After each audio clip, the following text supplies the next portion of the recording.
For every soul taking, there is one left behind. And for every new love, there is one that won't die. The Coffin Trail, a haunted library production.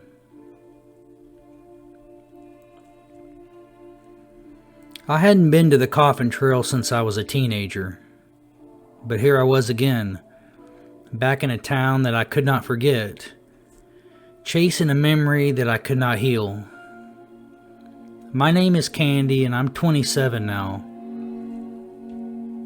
After the accident, my family moved from Berryville to Huntsville, mostly to escape the stigma that the accident plagued me with. To make a long story short on how Coffin Trail came to be and why we moved, I am guilty of my friend's death back when I was 19. I was charged with 3 counts of vehicular homicide and a DUI. We were all over the limit. In fact, Emily, Kayla, and Tracy were much more intoxicated than me, which was why I was driving. Still, though perfectly fine to drive, I failed the breathalyzer after the wreck. I was the lone survivor. A car had sped around the corner of Harmony Hill Road that was over the center line. I swerved slightly and then overcorrected, doing about 45 miles per hour. I lost control of the vehicle and we wound up going off the steep embankment of Harmony Hill Road. I was the only one that was wearing a seatbelt, and my friends were ejected from the car, ultimately dying from their head injuries. I had suffered a concussion and broken nose from the airbag. But it wasn't my injuries that bothered me after. It was extreme guilt. I wound up serving a year in jail too. It was without a doubt the hardest year of my life. I was alone, imprisoned, without my family, and my best friend and her 2 best friends were dead because of a foolish act. Coffin Trail is a unique row of gravestones that lead into Vanishing Cemetery at the front entrance. Emily, Kayla, and Tracy rest there, as their graves are lined in a row. The graves had this placement for a reason, by special request from their parents. My husband, Mark, pulled our Blazer into Harmony Hill as I took in a deep breath, letting it out slowly. He looked over. "You don't have to do this, you know. We can turn around." "No, it's fine, honey. It's something that I need to do." "Okay." I haven't been to Berryville in how many years, let alone their graves. I need to pay them respect. He nodded. "I understand that. I just don't want you having some type of mental breakdown over this. I know how bad this has all affected you." "No, I got this. I've been preparing. There, don't miss the turn." We took a gnarly turn off Harmony Hill into the cemetery. The Coffin Trail was almost in sight. I felt like hyperventilating as I saw the white gravel and old wrought iron gate. It had been so many years since I'd laid eyes in this graveyard and those headstones. So many times I had cried myself to sleep while behind bars, thinking about my friends and how I'd not only destroyed my own life, but had helped take theirs too. Mark stopped the car and put it in park. "Well, kiddo, here we are. I'll stay here. You go out and take your time." I reached over and kissed him on the cheek. "Thank you, babe."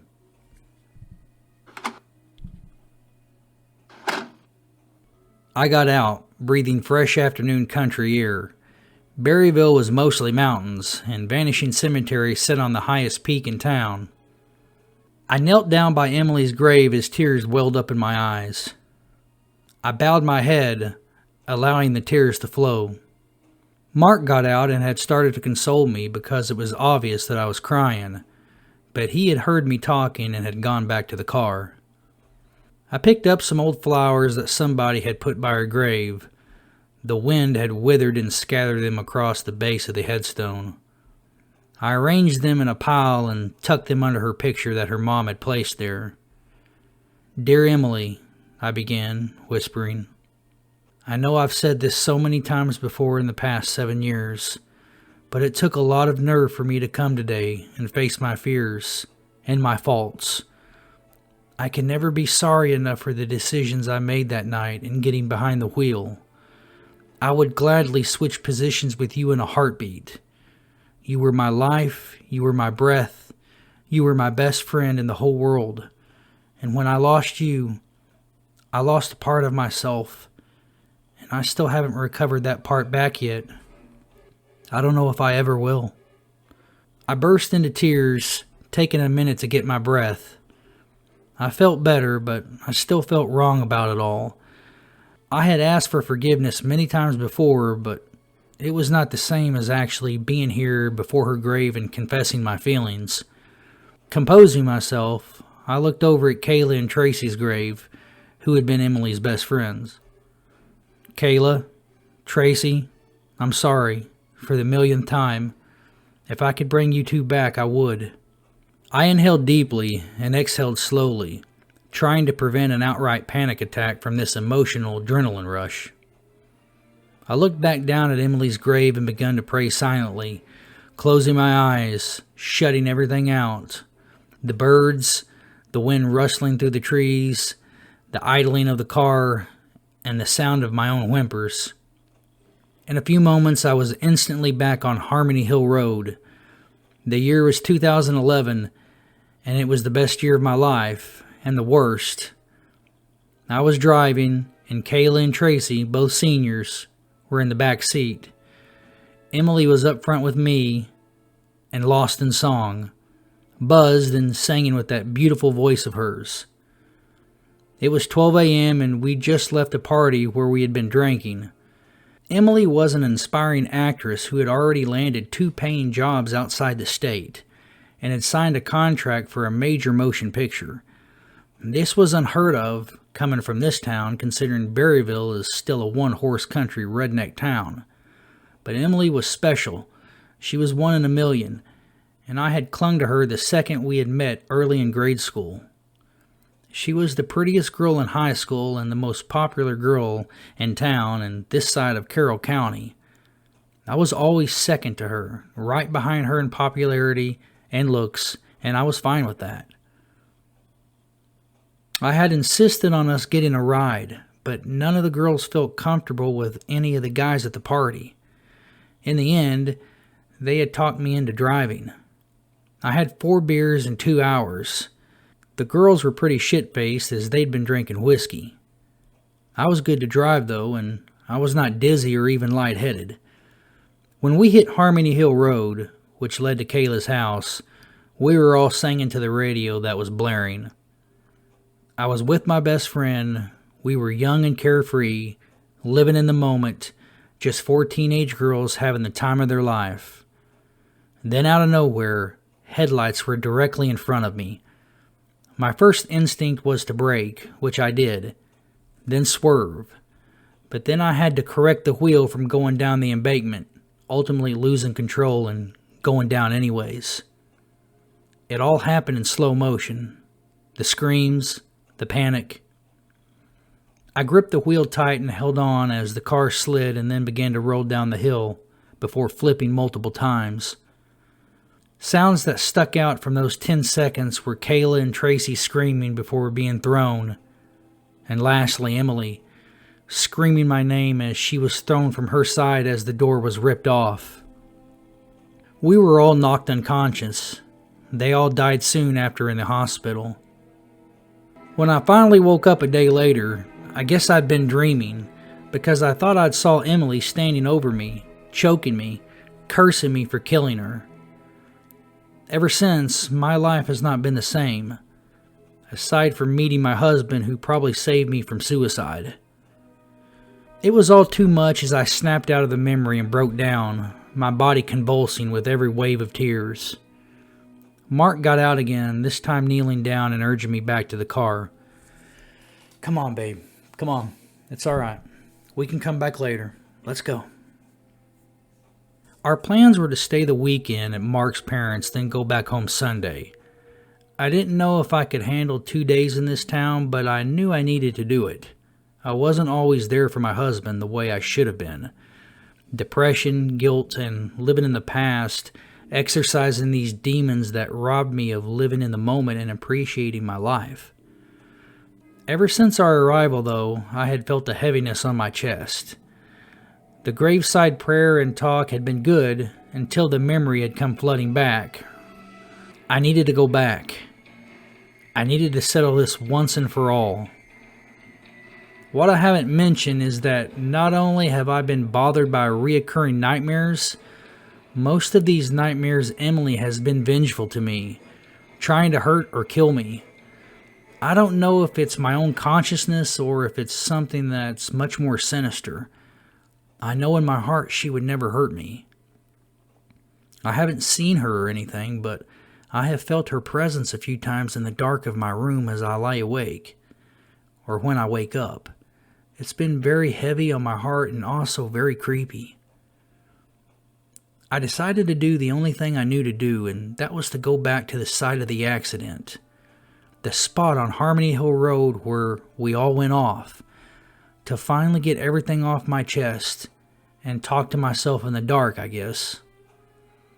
So I snuck out of Mark's parents after everybody was asleep. I didn't want him knowing that I was this obsessed or determined to end this. He had already gone through years of counseling with me, and I just wanted us to enjoy our stay here and then leave. I pulled into Harmony Hill Road midnight as the memories of that night rushed back, especially when I rounded the corner where we wrecked. Passing the turn in the road that changed my life, I gripped the steering wheel tight, fearing that somebody may be coming around the corner again. I slowed the vehicle to a crawl before completing the winding turn.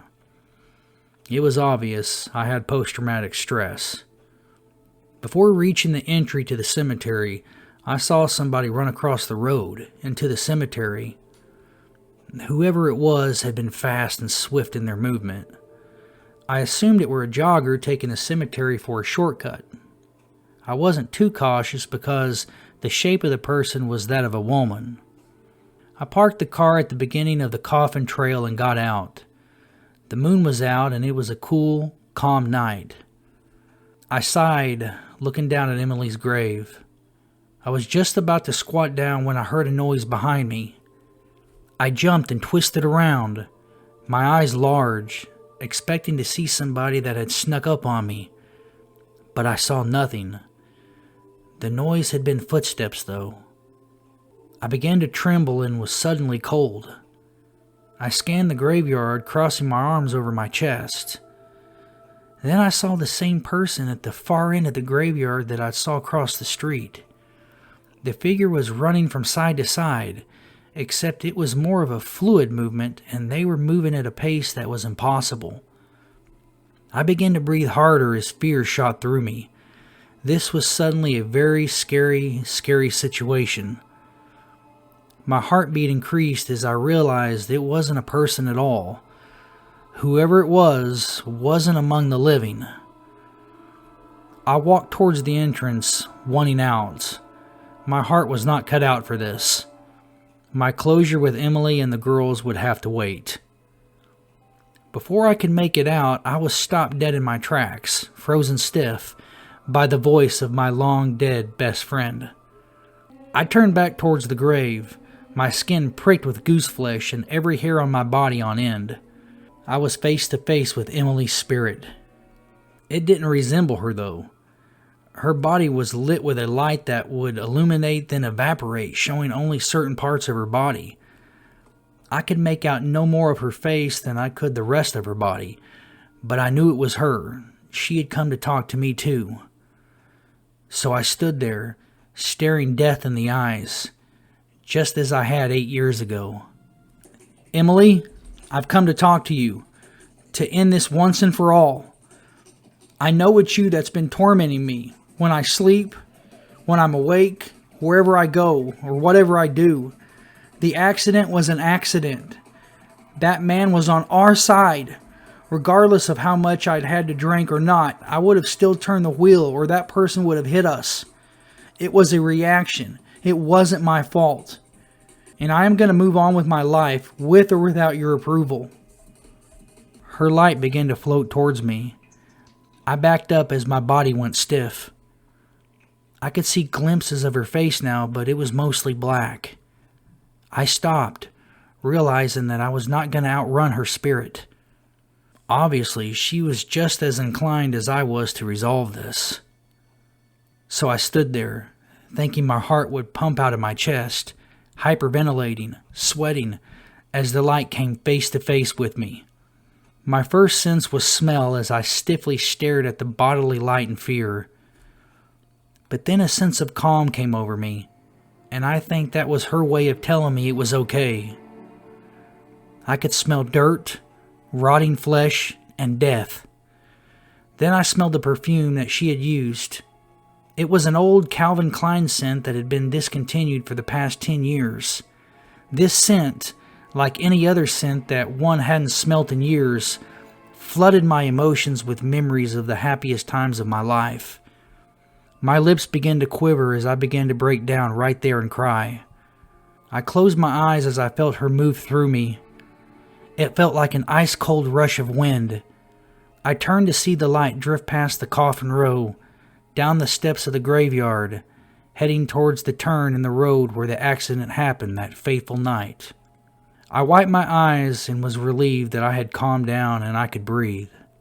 I slowly made my way to the vehicle, my emotions on overdrive. But I felt better.